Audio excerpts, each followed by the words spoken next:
Hello and welcome to Feast One's Eyes on Watches. Now this is the second part of my review on the Oupinke watch. Now in the first part it was just an unboxing, but now I just want to go through the whole review and look at the box and the watch in general. First of all, the box itself. Now just look at the box and the quality of this. It's absolutely outstanding. The colour on the top is in a royal blue, and the letters on there are gold. Now if you're looking around to the side, it's tan, and all of this actually smells like leather. It does feel very, very nice, and when you look at the presentation of this, it really is exceptional quality. Look at the side, again, like really well finished. I haven't seen such a nice watch box for quite a long while. Now what we're going to do is I'm going to open the box up and just show you parts of the inside, and as you can see, just move that out of the way, you've got the Oupinke name and logo in the back, and these are embossed and they stand out beautifully. They really do go nice. The finish of the box is really good, and you'll see that even where you've got your user manual, it goes into a nice little ribbon just in the back. So really good. Now what I'm going to do is I'm just going to get the watch out of the box and we'll start looking at the watch in the review.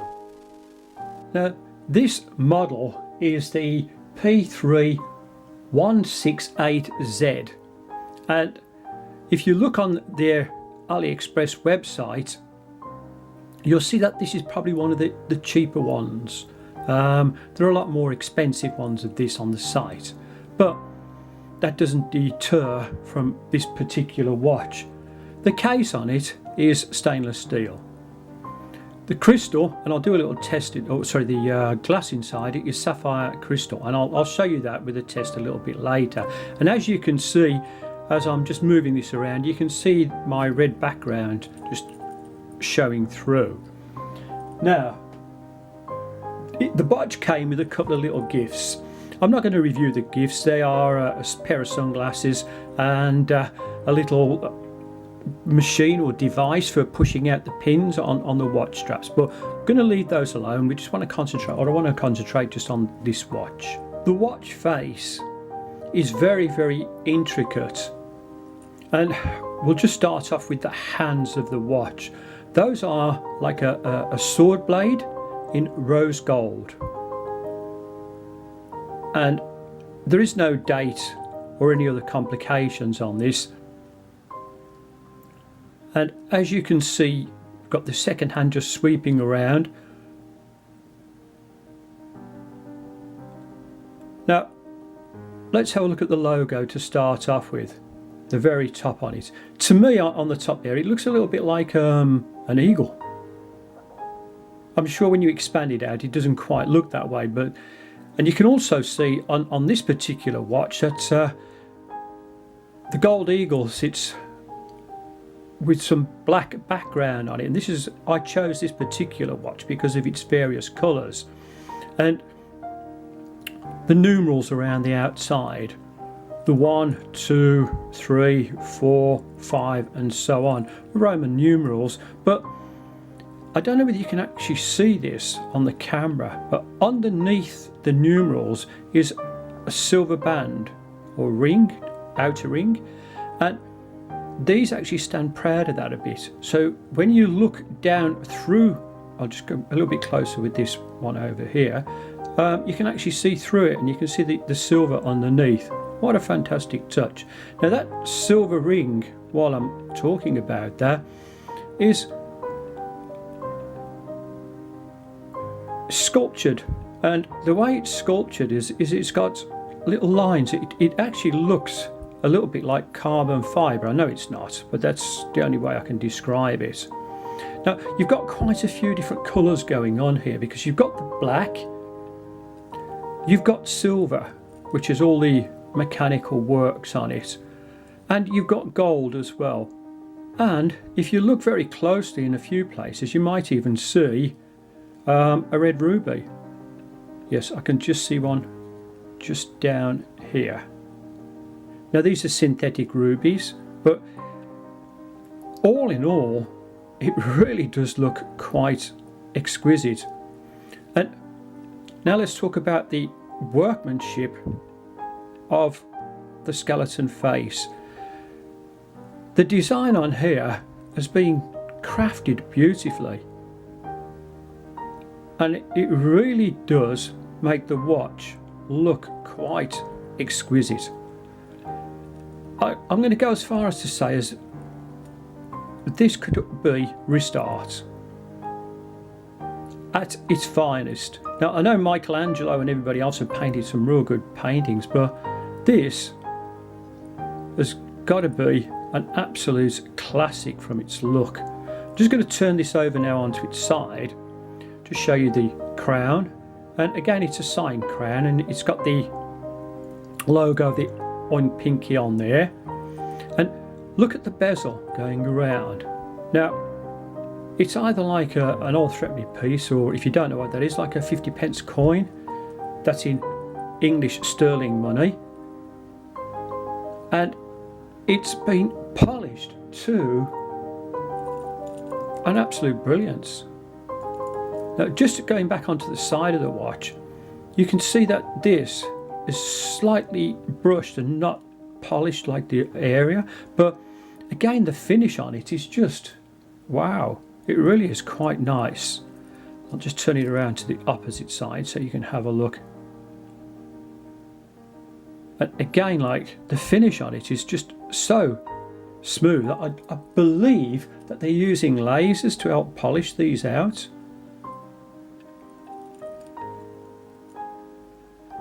The lugs on the watch again are finished absolutely beautifully, and they've got a very nice curve to them, so they're going to fit onto the wrist quite nice.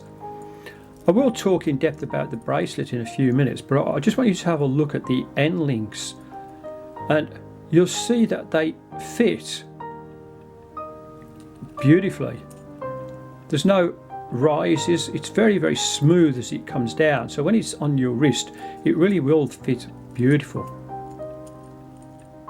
The measurements of the watch are, across this area is 40mm, lug to lug is 49mm, the crown is 6mm, the thickness of the watch is 11mm, the measurement of the bracelet across here is 6.5mm, the bracelet from top to bottom, there's no taper, is 19mm.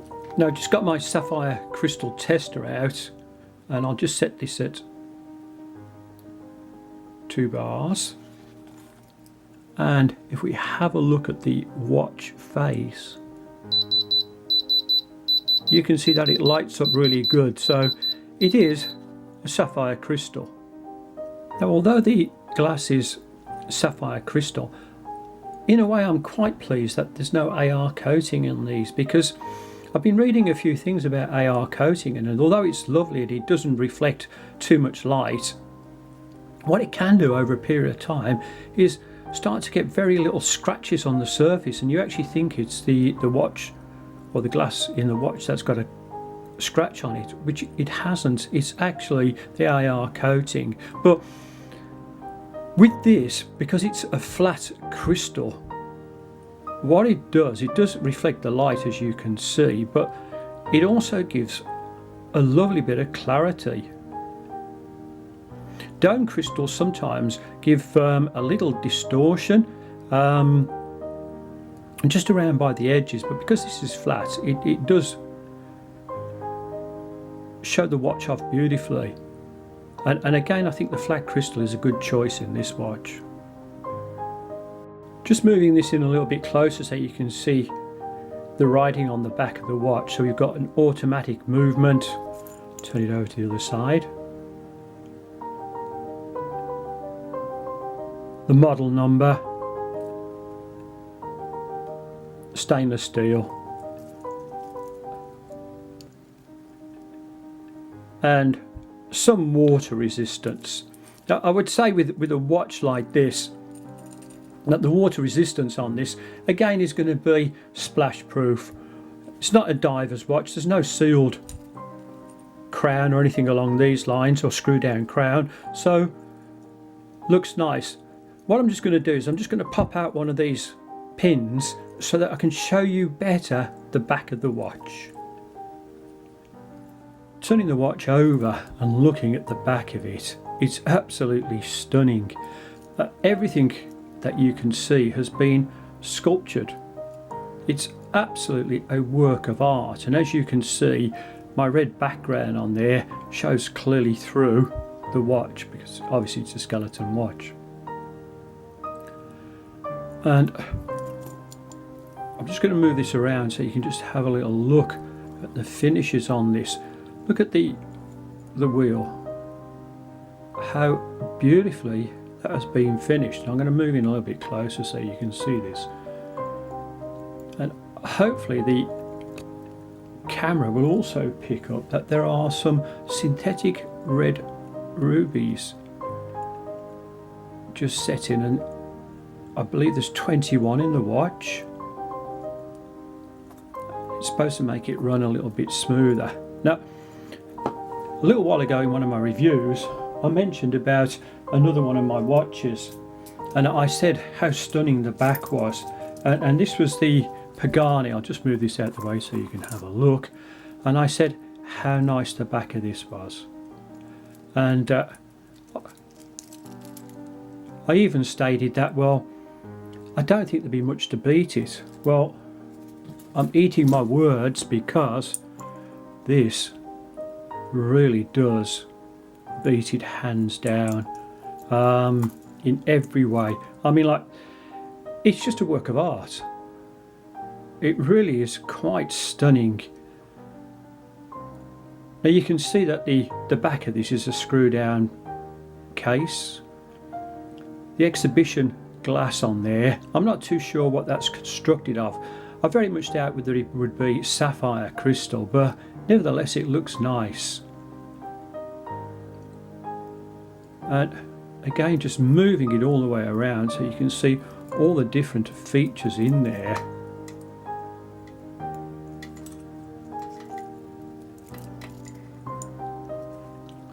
It is quite something else.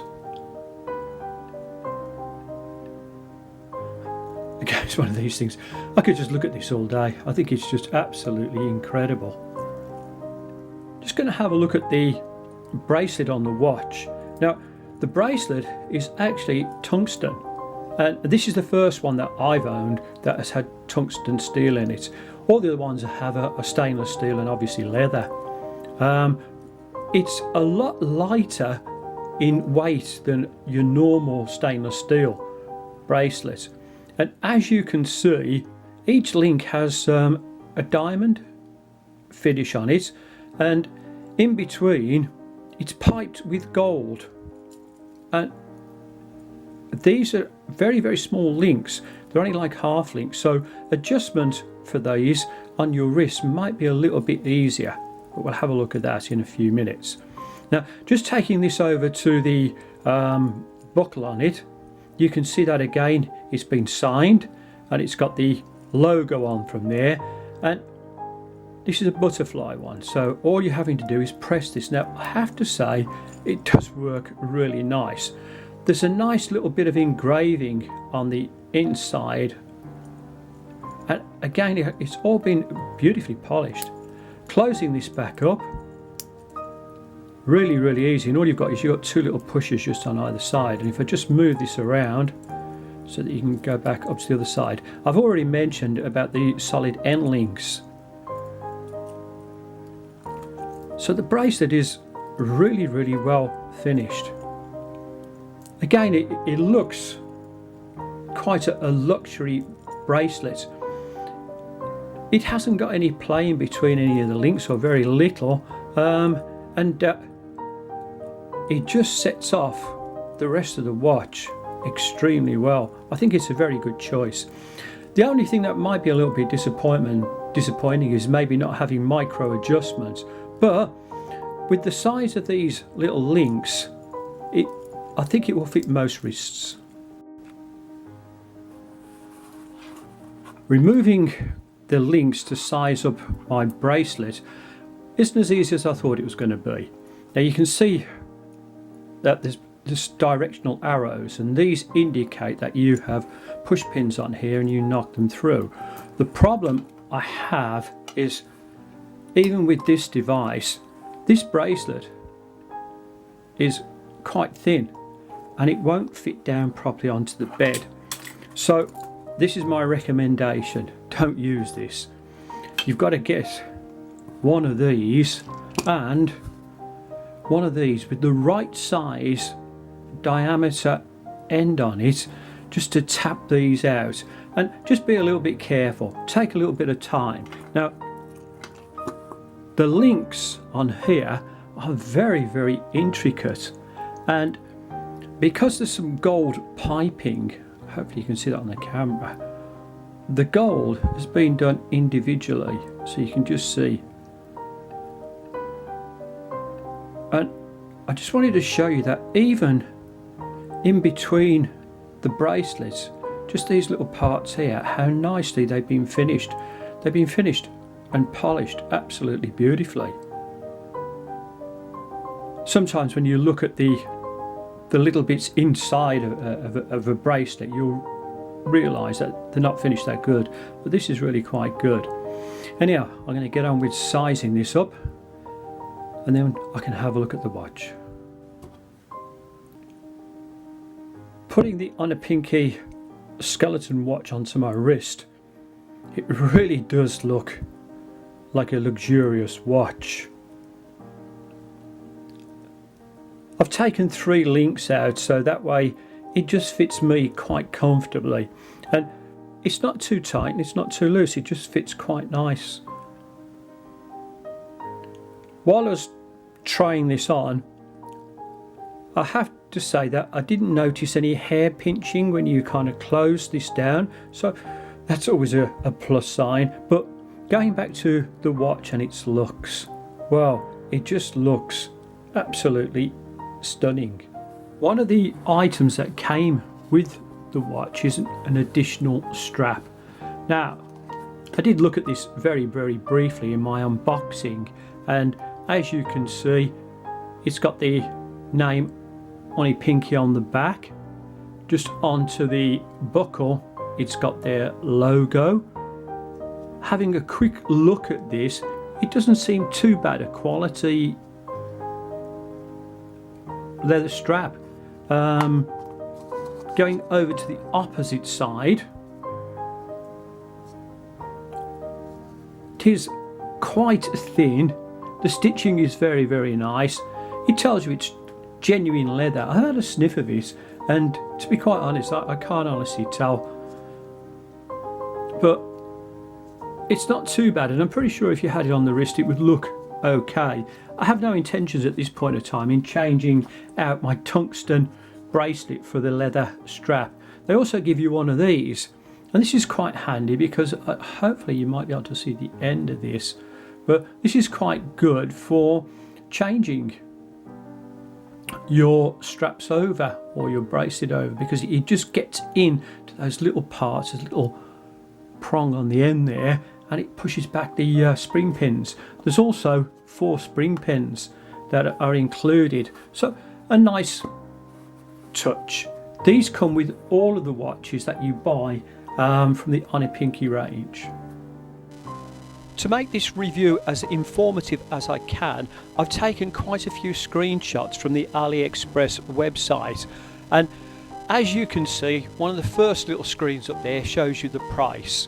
Don't forget that when you're looking at these prices, they're not the sale prices. You can get these a little bit cheaper from time to time. All the other statistics match the review that I've been putting forward, and I have to say that the site has given out some accurate descriptions, which is really, really quite good.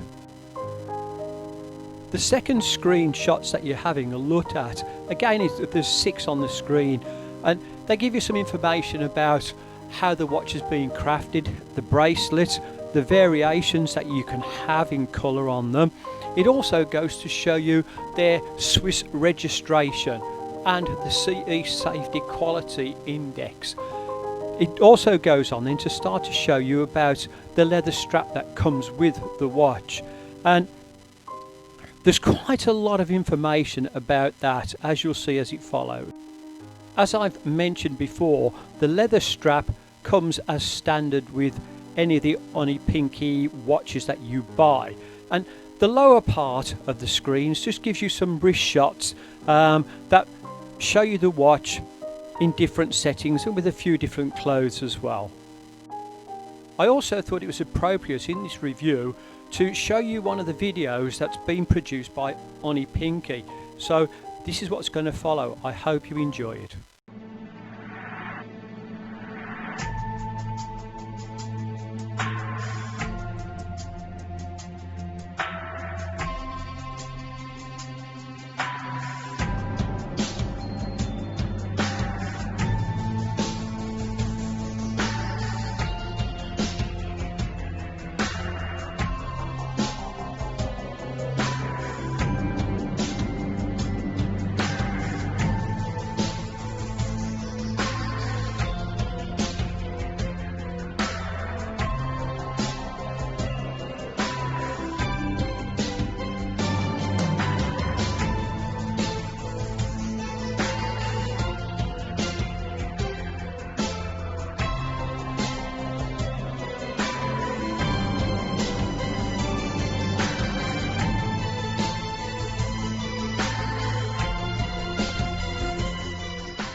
Now, to conclude my review of this, I am so pleased to have this in my collection.